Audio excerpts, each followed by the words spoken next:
MTV news Kannada ವಾಹಿನಿಗೆ ಸ್ವಾಗತ. ರಾಜ್ಯದ ಜನರಿಗೆ ಮೋಸ ಮಾಡಿರುವ ಕಾಂಗ್ರೆಸ್ ಸರ್ಕಾರ 40,000 ಜನರನ್ನ ಸೇರಿಸಿ ನಮಗೆ ಜನರ ಆಶೀರ್ವಾದ ಇದೆ ಎನ್ನುವುದು ದೊಡ್ಡ ದುರಂತ ಎಂದು ಬಿಜೆಪಿ ಸಂಸದ ಗೋವಿಂದ ಕಾರಜೋಳ ಹೇಳಿದ್ದಾರೆ. ಗುರುವಾರ ರಾತ್ರಿ ಬೆಳಗಾವಿ ವಿಮಾನ ನಿಲ್ದಾಣದಲ್ಲಿ ಮಾತನಾಡಿದರು. ರಾಜ್ಯ ಸರ್ಕಾರ ಗ್ಯಾರಂಟಿ ಯೋಜನೆಯಿಂದ ಆರ್ಥಿಕವಾಗಿ ದಿವಾಳಿಯಾಗಿದೆ. ಸಿಎಂ ಸಿದ್ದರಾಮಯ್ಯ ಅವರನ್ನ ಕೆಳಗೆ ಇಳಿಸಲು ನಾನಾ ರೀತಿಯ ಕಸರತ್ತು ಕಾಂಗ್ರೆಸ್ನಲ್ಲಿ ನಡೀತಾ ಇದೆ ಎಂದಿದ್ದಾರೆ. ಕಾರ್ಯಕ್ರಮಗಳನ್ನ ಮಾಡೋದ್ರಿಂದ ರಾಜ್ಯದ ಜನರ ಅಭಿಪ್ರಾಯ ಅಲ್ಲ. ರಾಜ್ಯದಲ್ಲಿ 6 ಕೋಟಿ 70 ಲಕ್ಷ ಜನ ಇದ್ದಾರೆ. 4 ಕೋಟಿ 80 ಲಕ್ಷ ಮತದಾರರಿದ್ದಾರೆ. 50,000 ಕರೆಸಿ ನೀವು ಜನರನ್ನು ತೋರಿಸಿ ಇದು ಜನಾಭಿಪ್ರಾಯ ಅಂತ ಹೇಳೋದು ಅವ್ರದ್ದು ಭ್ರಮೆ ಅಷ್ಟೇ. ಜನಾಭಿಪ್ರಾಯನೇ ಬೇರೆ ಅದ. ಅವ್ರಿಗೆ ತಾಕತ್ತಿದ್ರೆ ಬೇಕಾದ್ರೆ ಡಿಸಾಲ್ವ್ ಮಾಡಿ ಎಲೆಕ್ಷನ್ ಮಾಡ್ಲಿ, ಜನ ಏನ್ ಹೇಳ್ತಾರೆ ಗೊತ್ತಾಗ್ತದೆ.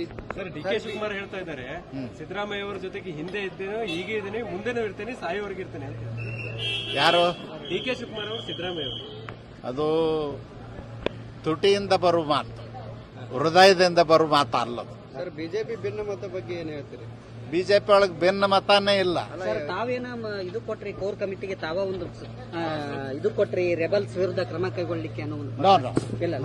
ನಮ್ಮ ಪಾರ್ಟಿ ಒಳಗೆ